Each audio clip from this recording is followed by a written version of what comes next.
Web Teresa school द्वारा चालू किए गए ऑनलाइन क्लास में सभी विद्यार्थियों का स्वागत है। कक्षा 9 को संस्कृत में मैं कारक करा रहा हूँ।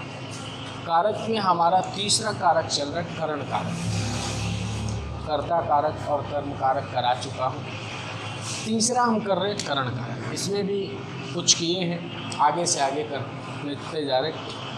आज है जो है सह साकम समम सार्धम शब्दानाम योगे तृतीया विभक्ति हो, यानी आपको सेंटेंस में सह साकम समम सार्धम ये शब्द दिख जाए तो इनके योग में हमेशा तृतीया विभक्ति का प्रयोग किया जाता है। सह का मतलब होता है साथ में, साकम का भी मतलब होता है साथ में, समम का मतलब होता है साथ में, सार्धम का मतलब भी होता है साथ में। इनके योग में हमेशा तृतीया विभक्ति का प्रयोग होता है। जैसे इसके ऊपर आधारित उदाहरण दिए हुए, पहला है जनकः पुत्रेण सह गच्छति। अब इसमें हमें क्या बताना है? विभक्ति। पहला बात क्या है बताने का? वो है विभक्ति। विभक्ति बनाने के बाद दूसरा काम होता है इसमें कारण बताने का कि विभक्ति यहाँ पे किस कारण से आए।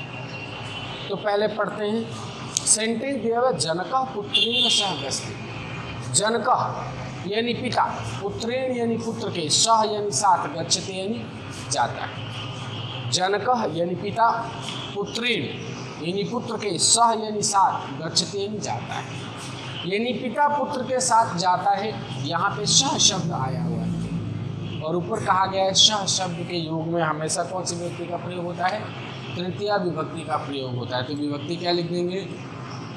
तृतीया। विभक्ति में लिख देंगे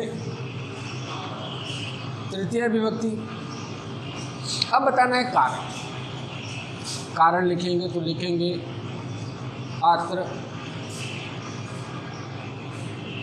सह शब्द से प्रयोग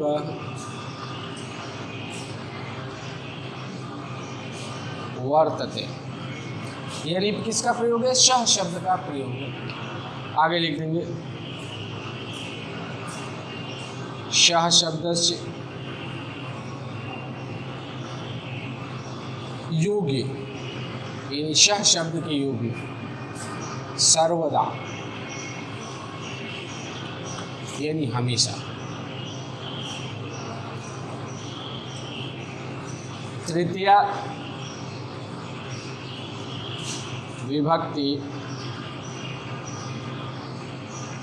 प्रयोग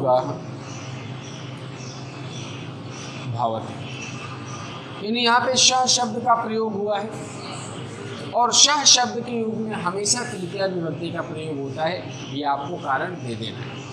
क्या हुआ यहाँ पे? सह शब्द का प्रयोग हुआ है। सह शब्द के योग में कौन सी विभक्ति का प्रयोग किया जाता है? तृतीया विभक्ति का प्रयोग किया जाता है। तो हमने यहाँ लिखा विभक्ति में तृतीया विभक्ति। अब कारण देना पड़ा कि तृतीया विभक्ति क्यों है, तो लिखे अत्र सह शब्द से प्रयोग वर्तते, सह शब्द से योग सर्वदा तृतीया विभक्ति प्रयोग भवति, कि सह शब्द के योग में हमेशा तृतीया विभक्ति का प्रयोग होता है। अब उदाहरण नंबर 2, इसमें भी हमें बताना है विभक्ति की विभक्ति क्या है, उसके बाद बताना है कारण कि विभक्ति आने का यहाँ पे कारण क्या है।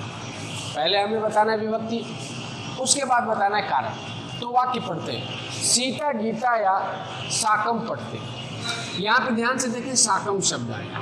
क्या है साकम शब्द? उससे पहले वाले शब्द के नीचे अंडरलाइन किया। साकम शब्द का अर्थ होता है साथ में, यानी सीता गीता के साथ में क्या कर रही है? पढ़ रही है। और साथ शब्द के लिए हमेशा जो भी संस्कृत में शब्द इस्तेमाल किए जाए उसके लिए तृतीया विभक्ति का प्रयोग होता है। तो सीता गीता या साकम पढ़ती है, यानी सीता गीता के साथ में पढ़ती है। साकम शब्द आ गया तो साकम शब्द के योग में कौन सी विभक्ति का प्रयोग होता है? तृतीया विभक्ति का प्रयोग होता है। इस विभक्ति का तृतीया विभक्ति का प्रयोग होता है। इस विभक्ति का तृतीया विभक्ति का। अब कारण बताना है तो लिखेंगे अत्र, यानी यहाँ साकम शब्दस्य प्रयोगः वर्तते। यहाँ पे क्या है, शाकम शब्द का प्रयोग है। आगे लिखेंगे शाकम शब्दस्य युगे, शाकम शब्द के युग में सर्वदा यानी हमेशा तृतीया विभक्ति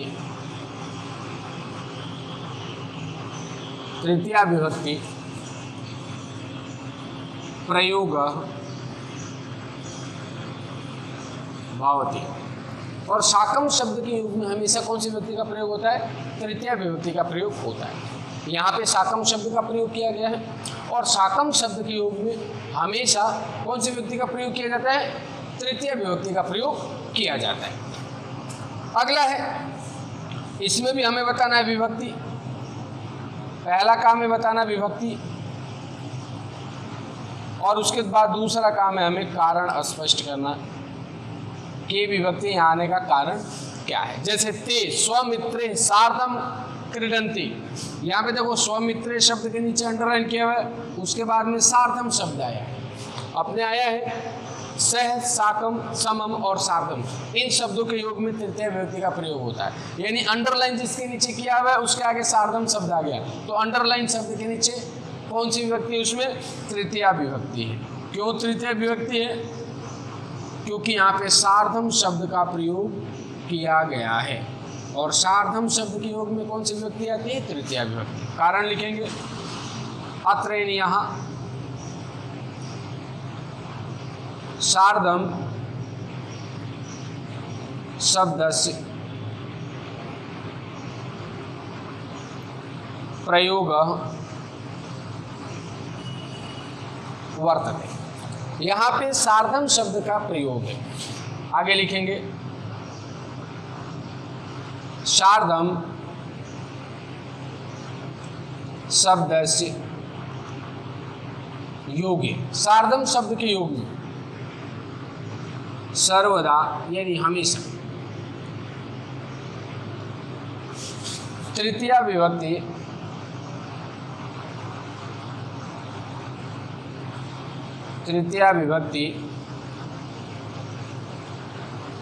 प्रयोग वर्तते।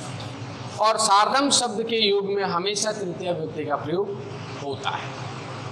ठीक है, ऐसे ही अगला है चौथा, त्वम गुरुणा समम वेद पाठम करो, यानी तुम गुरु के साथ में वेद पाठ कर रहे हो। तो यहाँ पे भी हमें बताना है विभक्ति। पहला काम है विभक्ति बताना, दूसरा काम है बताना कारण कि विभक्ति आने का यहाँ पे कारण है। तो ध्यान रहे, ये एक आपके लिए छोड़ रहा हूँ, बता देता हूँ पूरा। यहाँ पे ध्यान से देखें तो समम शब्द का प्रयोग किया गया है और समम शब्द के योग में हमेशा तृतीया विभक्ति का प्रयोग होता है। समम शब्द के योग में कौन सी विभक्ति का प्रयोग होता है, तृतीया विभक्ति का प्रयोग होता है। तो आप विभक्ति में लिख दोगे तृतीया विभक्ति। कारण बताना होगा तो लिखोगे अत्र समम शब्द से प्रयोग वर्तते, यानी यहाँ पे समम शब्द का प्रयोग है। और लिखोगे समम शब्द से योगे सर्वदा तृतीया विभक्ति प्रयोग भवति, समम शब्द के योग में हमेशा तृतीया विभक्ति का प्रयोग होता है। इस प्रकार से आज मैं कारक करण कारक में ये एक लाइन के ऊपर वाक्य करके बताया, समझाया। इसको ध्यान से पढ़े और समझे। आज के लिए इतना ही, धन्यवाद।